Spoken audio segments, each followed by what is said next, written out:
This was last year, during a solo road trip I was taking from Wisconsin to Montana. Most of the roads there are basically barren aside from the first hour and the last hour. Everything else is forest or open fields, maybe some small mountains, to once I got further west.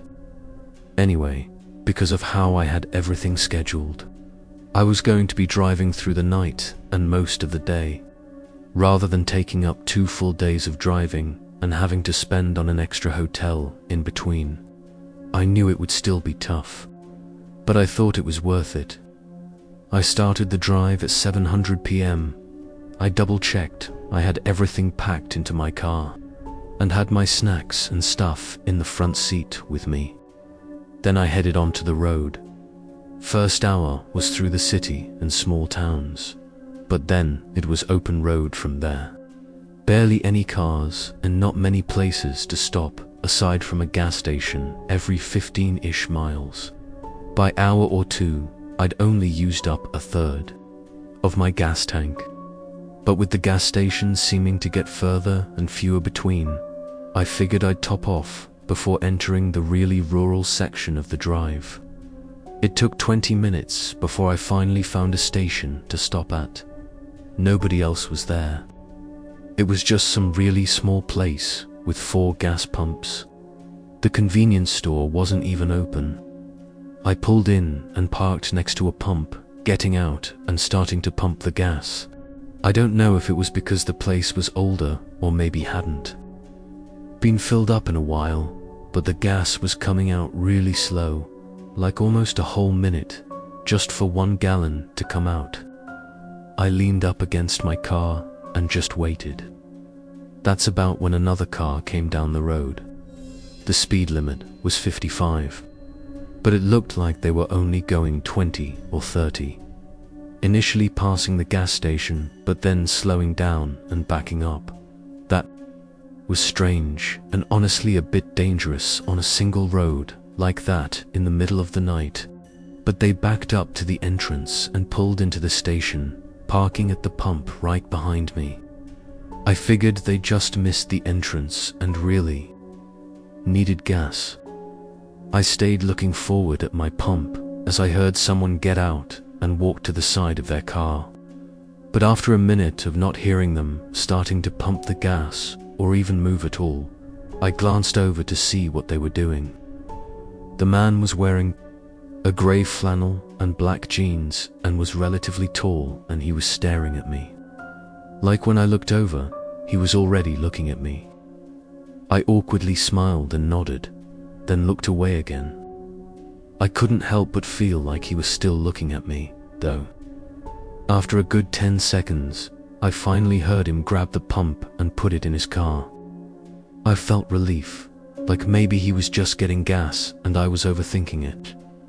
I was out there for another minute before deciding I'd waited enough and just took the pump out and locked up my gas cap. When I did, I saw the man looking at me again. His eyes were so dull and heavy, like he was tired, but chugged caffeine or something. I got in and pulled back onto the road. Weird guy, I thought, but I didn't put too much weight on it. At some point during the next 3 hours of the drive, it started raining. I'd now been driving for 5 hours total, and it was just past midnight. The rain made me feel like I had to pay more attention to the road, which in turn made the drive more exhausting and tiring. I tried opening an energy drink and snacking, but it really didn't help all that much. By 1 a.m., I just needed a break. My gas was starting to run low, too. I drove down the long, barren road until finally there was a gas station to pull off. At it looked pretty run down and was just as empty as the last one, but still had lights on and everything. I pulled in and filled up my tank, then pulled into the side of the small building and parked in one of the spaces. I looked up the weather to see how long the rain would last, and I looked up any nearby towns, but there were none. It looked like I was basically right in the middle of nothing. I ended up deciding I was good to take a 30-minute nap just to refresh myself, and hopefully the rain would slow down too. I leaned back and fell asleep. When I woke up, rain was still slapping against the roof and my alarm hadn't gone off yet. It had only been about 25 minutes. I sat up and looked out the windshield. The whole place was quiet, but there was a car at one of the pumps. I leaned forward and looked closer. It was the same one from the other stop. I was almost sure of it. Either this was a really big coincidence or something was wrong. Even more odd, the guy wasn't anywhere I could see, not in his car or outside. I felt my face start to go pale. Where the hell was this guy? There was nowhere else at this empty gas station that man could possibly be at. Whatever this was, I didn't want to stay to find out. I turned on the car and put it in reverse. But when I looked in my mirror as I backed out, I saw him, not behind my car. He was in my back seat, eyes piercing through the dark at me. I jolted forward and kicked my door open, jumping onto the pavement. The car was still in reverse, so it was slowly backing up. I started running, but I never heard the man get out of the car. I ran into the woods, then watched as my car continued to roll back for a while, then suddenly stopped. A second later, he drove away, leaving me stranded at some unknown gas station in the middle of nowhere. It was then I realized my phone was still on the dashboard. I stood there in shock for a minute, standing in the rain and taking in the reality of the situation. Then I looked over at the car. He had just left his own car. I walked over and found the door to be unlocked, keys in the ignition, and random groceries in the back seat. And by some odd chance, I found the phone laying on the floor by the passenger seat. It was locked, but I was still able to call 911 on the lock screen. I didn't realize it at the time. I guess I thought whoever stole my vehicle was just stupid and left everything behind. But this car wasn't theirs. It was also stolen. Everything in it was from someone else that the man had done the same thing to as he did to me. Though, from what I heard, they weren't as lucky to get out completely unharmed. When talking with investigators, they seemed to think the man didn't sneak into my back seat and let me start leaving for no reason. Likely, he was going to wait until we were on the road to reveal himself. And who knows why he would want me hostage, or what he planned to do. He was never found, and neither was my car. Recently, there's been an enormous data breach. 2.7 billion victims, personal information and social security numbers were stolen. This stolen personal data could allow people to gain access to your financial accounts or even steal your identity. So now it's more important than ever to take extra measures to ensure your security. There's really no better time than now to take advantage of Aura's security service. I've been regularly sponsored by Aura for over a year now, and it's because I honestly believe their service is amazing. Aura provides continuous monitoring of your personal data and resolves any potential threats that may come up while also preventing future threats. They also make it incredibly easy for you to use and understand everything going on with your data. With their free trial, you'll be able to have Aura scan and remove your personal data from all over the internet, including scam centers, the dark web, data brokers, and hackers. After this, Aura will set up continuous monitoring on all of your data, ensuring any issues can be resolved rapidly by notifying you the instant something comes up. When I had first signed up, Aura immediately found dozens of places across the internet that already had my personal data, including my full name and address. In just a couple minutes, Aura cleared all of it, especially in times like these with huge data breaches and scams happening so often. Having peace of mind, knowing Aura is protecting your information, is above anything. By using aura.com/whispered or scanning the QR code, you can get a completely free 14-day trial, allowing you to see if your personal data has been leaked. Remove that data from multiple large platforms and securely monitor your personal identity. I highly recommend using this opportunity to find any leaked info and ensure it is taken care of and secured. Thank you again to Aura for sponsoring this portion of today's video. This was last year in the middle of January. I live in a relatively small home in a small woodsy town. It was about 45 minutes outside of the city. I only had a half day of work, so this night I was free to chill at home. Around 7, I got an unexpected call from a friend. He said he was having car troubles and asked if I could do him a solid and give him a ride home, maybe grab some food too.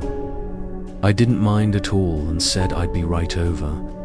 This wasn't the first time this had happened, so we'd been through this before. I grabbed my jacket from the front closet and got my keys, then opened the front door to leave. As soon as I opened the door, my whole body jumped. There was a man standing right in front of me on the porch, like literally a foot away from the door. He had a heavy coat with a black gator neck scarf covering his lower face. The man didn't move at all, though, like he wasn't equally as startled as me. For a second, I was just embarrassed for getting spooked like that. But then, I immediately got curious why he was here. Before I could ask, he apologized and said he was just about to knock. I said it was all right and asked what he needed. The man took a second, then asked if I was David or Daryl. I don't know, something like that. Whoever it was, wasn't me. I said no, and the man just said okay and started walking off the porch. I stepped outside and shut and locked the door behind me, making sure the man walked all the way down my driveway and away from my home before I got in my car. I pretty much thought about that weird encounter the whole drive to my friend's work. My home was in a secluded neighborhood. Like, you don't get random people just going up to people's houses very often because they were so deep in the woods, with long driveways if he was just someone looking for someone else. I guess that did explain it though. I picked up my friend and we grabbed a quick meal at Culver's. Then I drove him to his place and dropped him off. It was around 9 p.m. by this point. It was snowing just a little bit, but otherwise it was pretty calm outside. When I got home, I pulled into the driveway and walked up to the front door, unlocking it and getting inside. I took a moment to warm up, then hopped on the couch and turned the TV on. I didn't keep track of time after this because I didn't have to work tomorrow, so there was no need to. If I had to guess, I was probably on the couch for 2 hours before I got tired. I got up and stretched, turning the TV off and starting to walk over to the stairs. But when I passed by the front door, I suddenly remembered that guy that was outside earlier. I'd pretty much forgotten about it up until now. Now that I was thinking about it, though, I walked up to the door and looked out the peephole just to ease my mind. Nobody was on the porch, and the night still looked calm, still snowing and not very windy. However, after a second, I noticed something going across the driveway. It wasn't clear, so I had to open the door to get a better look. There were shoe prints in the thin layer of snow. They seemed to come all the way up the driveway from the road and near my car. Then they walked off into the yard where the trees blocked my view. Immediately, I felt very unnerved. I shut and locked the door. If this was the same guy as last time coming back again, then something was seriously wrong. I kept looking back out the windows as I tried to think of what to do next. Thinking back on how strange my interaction with the guy was earlier only made it worse. In the moment, I was concerned enough to call the police. I dialed 911 and stayed by the window as I explained my situation. As I was talking though, I kept hearing something subtle. Every time I'd pause and listen, I wouldn't hear it anymore. The operator probably thought I was crazy, but about a minute into the call, there was a violent thud against the back of the house. I almost dropped my phone from how much it made me jump. I hurried over to the hallway, hearing another loud thud. As I looked down, there was someone outside the back door. With the reflections of light from inside the house contrasted with the dark outside, I couldn't see anything but slight movement behind the door. Another thud crashed into it. It was heavy. They definitely had some kind of weapon or something. To break the door down with, the operator told me to either find somewhere to hide and lock myself away, or find an escape. I decided to grab my keys and sprint to my car.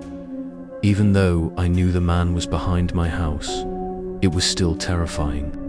Running out into the open, there could have been more than one person, or even someone waiting by my car.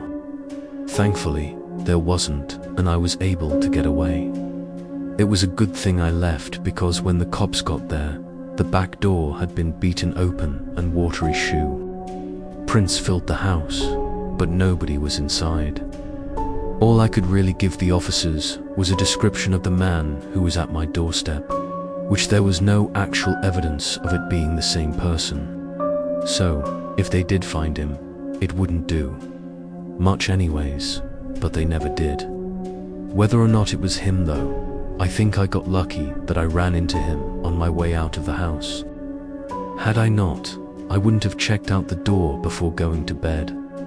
If I was asleep already, maybe they would have been more subtle with breaking in. I don't know, but what's so unnerving is that this all happened on just an ordinary day. There was no way to know. It could be any day that something like this happens. With him still out there, sometimes I feel like I'm just waiting for it to happen again. Music. It was 2019. I was a sophomore in college and did babysitting 3 to 4 nights a week as a means for paying off my car. For about a month, I had this 3-year-old boy that I'd watch once a week. The parents were soft-spoken but friendly. They'd always leave around bedtime, so all I'd have to do is make sure the kids stayed asleep and was okay while they were gone for usually 4 to 5 hours. This night, I pulled in at 8 p.m. I said hi to the parents who mentioned the kid was already in their room asleep. Then they thanked me and left. I never asked what they did going out this late every week. I think they mentioned one time that they went to the city. Maybe it was like a date night or something. Anyway, I put my bag down and did a walkthrough of the house like I usually did, then sat on a chair in the living room. They'd always say, feel free to watch TV or cook dinner or whatever, but usually I just sit on my phone to pass the time, occasionally walking by the kids' room to make sure they were okay. Not even an hour in though, I got a call from the mother. I obviously answered, but I was confused when she asked if I called her just now. I said no, I was still at the house and hadn't called for anything. I guess she had gotten a call from an unsaved number, but nobody said anything when she answered. She thought maybe I'd gotten a new phone or was using a different one or something, and the call just didn't come through correctly.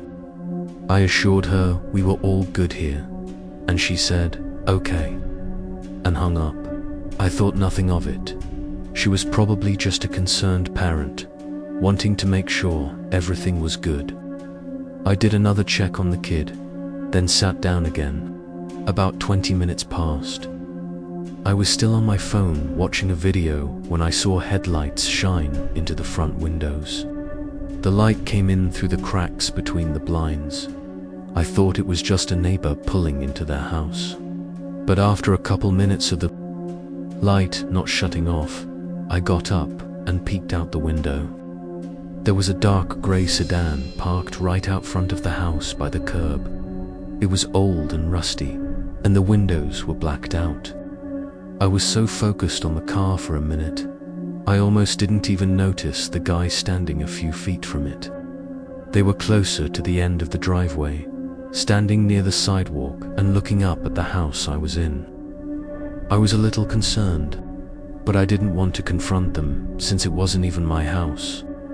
So I just watched from the window. After a minute, he walked back to his car and got in. Oddly, they pulled away very slowly, like they were still focused on looking at the house.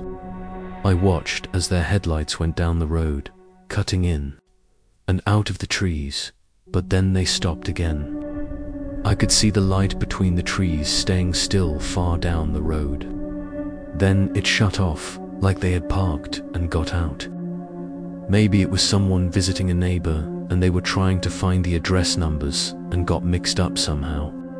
Feeling like it was a little strange, I stayed by the window for a good 5 minutes, but I never saw the man come back down to the house, so I figured it was probably just a weird coincidence. I went back to the chair in the living room. I did think about texting the parents, but didn't want to worry them about something that was likely nothing. Plus, it probably wouldn't have made a difference to anything. Anyways, I decided to turn the TV on, keeping it on low volume so I didn't wake up the kid. A few minutes in, I went to open the blinds as well because I found myself still thinking about it. A whole hour and a half passed, or maybe even 2 hours. Nothing really happened during that time. I just waited in the living room with the TV on and tried my best to stay awake. My eyes were getting heavy, and I could tell I was half asleep, like I was still awake, but just fully spaced out and my eyes partially open. But through my less than aware state I was in, I randomly heard a light thump. It didn't fully wake me until I heard it again. My eyes opened wider and I got up. I wasn't sure what it was, but I wanted to check on the kid first, so I started walking to the stairs. But when I passed through the hallway, I heard it again and saw something in the corner of my eye. I turned my head. There was someone outside the back door pulling on the handle and looking right at me. Once he saw me looking at him, he started pulling on the handle even harder, trying to brute force it open. My adrenaline kicked in and I sprinted up the stairs. I went in the room and got the kid, trying to keep them calm. As I was up there, the thumps got louder. Like now he was using something to rip open the door. With the kid in my arms, I hurried down the stairs. When I got to the bottom, there was one more sound. It sounded like cracking plastic and metal. I went back into the hallway toward the front door, but I saw the back door was open and the man was rushing inside. He had regular, casual clothes on and dark hair. That was all I saw before I noticed a knife in his hand. He didn't hesitate to start running at me. I rushed out the front door, getting into my car and backing out just as he got up to my window. I drove to a safe place and called 911 and the parents. Of course, he was gone before anyone got there. The way I see it, I think the man was going to threaten me with the knife or even harm me so he could kidnap the kid. That's what it felt like was going to happen. But how did he know the parents would be away? And why kidnap this kid specifically? What's weird is after all of it, the parents stopped talking to me and never hired me again. They thanked me on the night of the incident, but then went radio silent. It was like they didn't want me to find anything out about what happened. I did my own research, but didn't find much. Only thing I found out was that the mother had been married before to a man that looked somewhat similar to the guy I saw. No way to know for sure, though I'm just speculating. It's been years now, so I don't think we'll be getting any answers.